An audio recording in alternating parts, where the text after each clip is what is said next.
Hello friends, my name is Shohag and you watching WrestleBD. WWE তে এমন 5টি ঘটনা ঘটেছিল যেই 5টি ঘটনাতে নিজেই নিজের বিরুদ্ধে লড়েছেন, অর্থাৎ আন্ডারটেকারের বিরুদ্ধে লড়েছেন, কেনের বিরুদ্ধে লড়েছেন, স্টিং এর বিরুদ্ধে লড়েছেন। এমন মোট 5টি রেসলার কে ছিলেন এবং কি ঘটেছিল সেই সময়ে, এই বিষয়গুলোর পেছনের আসল রহস্যটা কি। ভিডিওটি খুব ইন্টারেস্টিং হতে চলেছে, তাই ভিডিওটি একেবারে শেষ পর্যন্ত দেখতে থাকুন। এই ভিডিওর লাইক টার্গেট দেওয়া থাকলে 1000। আপনি যদি এমন রিলেটেড আর অনেক ভিডিও পেতে চান তাহলে অবশ্যই 1000 লাইক টার্গেট পূর্ণ করে দিবেন। নাম্বার 1, 2006 সালে মানডে নাইট রয়ের এপিসোডে কেন এবং শেলটন বেঞ্জামিন মুখোমুখি হয়েছিলেন ইন্টারকন্টিনেন্টাল চ্যাম্পিয়নশিপের জন্য। আর সেই ম্যাচটি চলা অবস্থাতেই সেইখানে চলে আসেন কেনের ডুপ্লিকেট। আর কেন তার ডুপ্লিকেটকে দেখে একেবারে রীতিমতো শকড হয়ে যান। আর শকড হবার পরেই মূলত তিনি ভেবে পাচ্ছিলেন না যে আসলে কি করব। আর ডুপ্লিকেট কেন এসে অরিজিনাল কেনকে একেবারে একটি জোকস্ল্যাম মেরে সেখান থেকে চলে যান। আর এই পরে 2006 সালে ভেনজেন্স পেপার ভিউতে মুখোমুখি হয়েছিলেন কেন এবং ডুপ্লিকেট কেন, এবং এই ম্যাচটিতে ডুপ্লিকেট কেন জয় তুলে নিয়েছিলেন অরিজিনাল কেনকে হারিয়ে।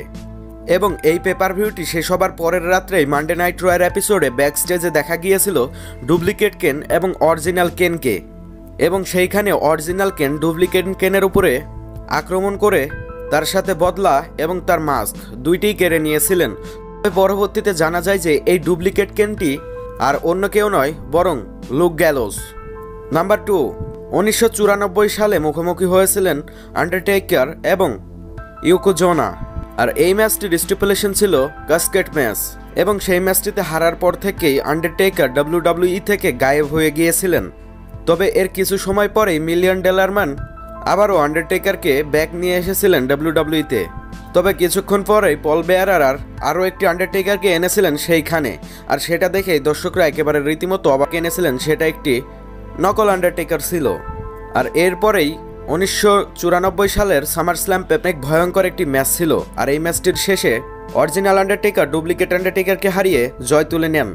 আর আপনাদের জেনে রাখা দরকার যে এই আন্ডারটেকারটি অর্থাৎ ডুপ্লিকেট আন্ডারটেকার কি, সে আর কেউ ছিল না বরং আন্ডারটেকারেরই কাজিন ব্রায়ান লিথ। নাম্বার 3, 1996 সালে হাল্ক হগান, কেভিন ন্যাশ এবং স্কট হল আর এদের ফ্যাকশনে স্টিংকেও জয়েন করিয়েছিলেন। আর এরপরেই এদের ফ্যাকশনটি অনেক ভয়ঙ্কর একটি ফ্যাকশন ম্যাচ খেলে একেবারে ভয়ঙ্করভাবে হারিয়ে দিয়েছিলেন। তবে একটা বিষয় এখনও জানা যায়নি যে এই ডুপ্লিকেট স্টিংটি আসলে কে ছিল। নাম্বার 4, 2011 সালে মানি ইন দ্য ব্যাংক পেপার ভিউতে সিন কারা একেবারে বাজেভাবে ইনজুরি হয়ে গিয়েছিল।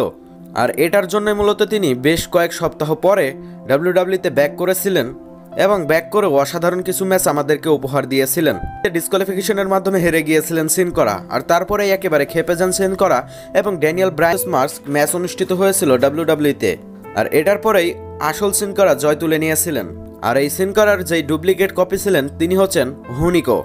নাম্বার 5, আপনারা অবশ্য সকলে জানেন যে WWE ভার্সেস WCW-র মধ্যে অনেক বড় একটি দ্বন্দ্ব চলছিল।